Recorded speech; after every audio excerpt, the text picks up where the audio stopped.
శ్రీ మాత్రే నమః.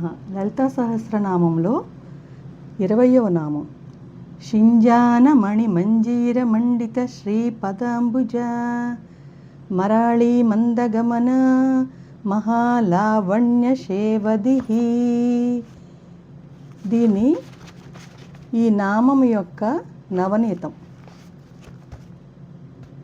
తల్లి లావణ్యం ఇంతని చెప్పేందుకు వీలు లేదు. ఆమె ముఖమండలం నుంచి ప్రసరించే కాంతిధారలు బ్రహ్మాండ మండలాన్ని అభిషేకిస్తాయి. అది ఎర్రని కాంతి కావడం వల్ల ప్రపంచమంతా రాగరంజితమైపోతుంది. కళ్ళకు మిరుమిట్లు గొలిపే ఆ మహారుణ కాంతిలో ఆమె రూపాన్ని పోల్చుకోవడమే కష్టమైపోతుంది. అమ్మా, నువ్వెక్కడున్నావో కూడా తెలుసుకోవడం కష్టమైపోతుంది. ఆమె జడలో కూర్చున్న పూలు సంపెంగ పూల, అశోక కుసుమాల, పొన్నాగపు మొగ్గల అని తేల్చి చెప్పడం కష్టం. ఇవన్నీ కూడా కావచ్చు. వీటి పరిమళంతో ఆమె కేశ రాశి గుబాళిస్తూ ఉన్నది. ఆ కేశ రాశిపై అమర్చిన కిరీటంలో వెలలేని మణులు లెక్కలేనన్ని ఉన్నాయి. ఎవరికి ఏ మణి కావాలంటే ఆ మణిని ప్రసాదించే చింతామణి ఆమె కిరీట కాంతి. ముఖకాంతి, కేశకాంతి మూడింటితో ఆమె ఫాలభాగం కొంత మరుగుపడి సగమే వెలుగుతూ ఉంది. అష్టమి నాటి చంద్రునిలా ఆమె నుదురు ఆకాశాన్ని అలంకరిస్తూ ఉంది. సగానికి మించిన కాంతి కాబట్టి దాన్ని పరిపూర్ణమని భావించినా తప్పులేదు. ఆమె లలాటంలో కస్తూరి బొట్టు కమనీయంగా ఉంది. కానీ చంద్రుని లాంటి ఆమె ముఖానికి అది చిన్న కళంకంగానే ఉంది. అయితే చంద్రుని అందానికి కళంకం ఎంత శోభనిస్తుందో ఆమె నుదుటి బొట్టు ఆమె ముఖానికి కూడా విలక్షణమైన శోభను చేకూర్చుతూ ఉంది. ఆమె కనుబొమ్మలను చూస్తే ముఖ మన్మధుని వివాహ మంటపానికి తోరణం కట్టినట్లుగా తీర్చినట్టు కనిపిస్తున్నాయి.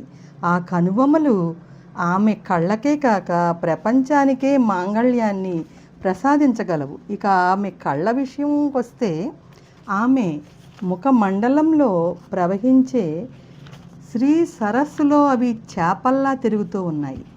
ఆమె ముఖంలో లక్ష్మీదేవి కరిగి కొలనుగా మారింది. ఆ కొలనులో ఆమె నేత్రాలు మీనాలుగా సంచరిస్తున్నాయి.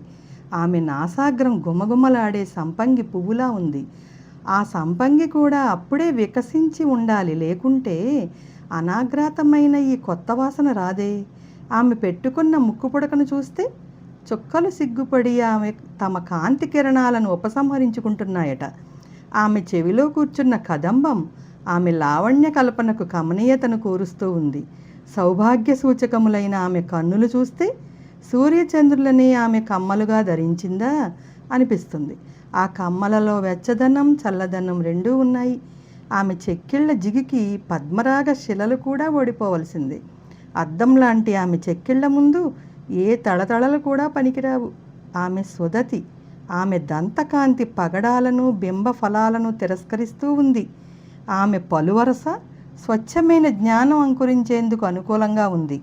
పై పండ్లు, క్రింది పండ్లు కలిపి అనుష్టప్పులా అమరి ఉన్నందువలన శ్లోకత్వం వాటి కూర్పులోనే ఏర్పడి ఉంది. ఆ నోట వెలువడిన మాటకు సహజమైన లావణ్యం, ప్రామాణ్యం ఉంటుంది. 16 జంటల నుండి వచ్చిన పదం షోడశాక్షరి సౌందర్యంతో అలరారుతుంది. తల్లి వేసుకున్న కప్పు రవిడెపు అంటే తాంబూలపు గుమగుమలు దిగ్దిగంతాల వరకు వ్యాపించాయి. నోరు తెరవకముందే ఆమె జిహ్వలోని మాధుర్యాన్ని పచ్చ కర్పూరపు వాసనలు వెదజల్లుతూ ఉన్నాయి. ఇక నోరు విప్పితే వీణ మీటినట్లే. వీణానాదంలో కూడా అంత మాధుర్యం ఉండదు. ఆమె చిరునవ్వు చిందితే ఆ దరహాస సరోవరంలో కామేశ్వరుని మనస్సు మునకలు వేస్తుందట. ఆమె దరహాసం ఆయన మానసోల్లాసానికి దోహదమిస్తుందట. ఆమె చుబుకంలోని అందాన్ని, ఆహ్లాదాన్ని, అనురాగాన్ని మరో వస్తువుతో పోల్చి చెప్పేందుకు కూడా సాధ్యం కాదట. దానికదే సాటి. ఇంతవరకు ఆమె వాగ్భవకూట సౌందర్యం చూశాము. కొంత క్రింది భాగానికి దిగి చూస్తే ఆమె మెడలో మంగళసూత్రం కామేశ్వరుడు కట్టింది కనిపిస్తుంది. అంత కమనీయ కంఠానికి ఎంత మంగళకరమైన సూత్రం కావాలో కామేశ్వరునికి తెలుసు. ఆమె బాహువులను బంగారు కేయూరాలు, భుజబంధాలు అలంకరించి ఉన్నాయి. మెడలో ముత్యాలహారం, అందులో పొదిగిన రత్నాలు. ఆమె మెడకు నిండుదనాన్ని చేకూరుస్తున్నాయి. కామేశ్వరుని ప్రేమ రత్నాలకు సరితూగే ఆమె పయోదరాలు నాభి నుండి పైకి పెరిగే లలిత రోమ రాజిపై పండిన 2 పండ్లలాగా ఉన్నాయి.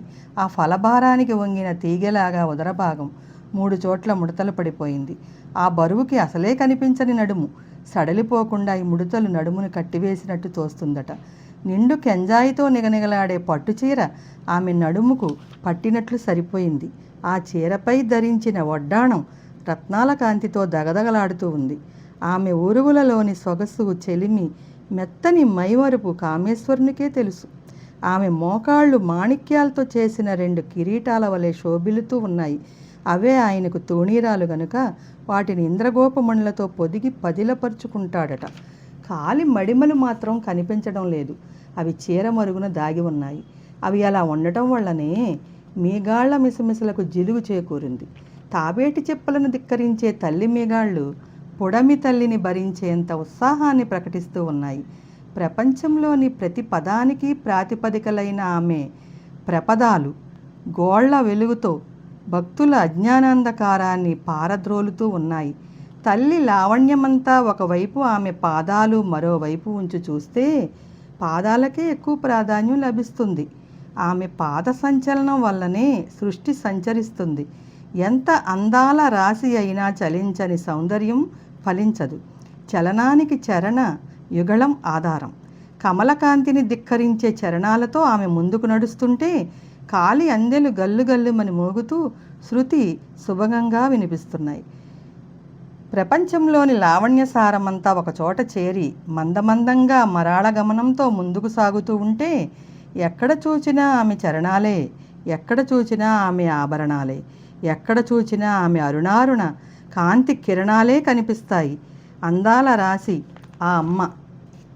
సింజానమణి మంజీర మండిత శ్రీపదాంబుజ మరాళీ మందగమన మహాలావణ్య శేవదిహి. శ్రీమాత్రే నమః.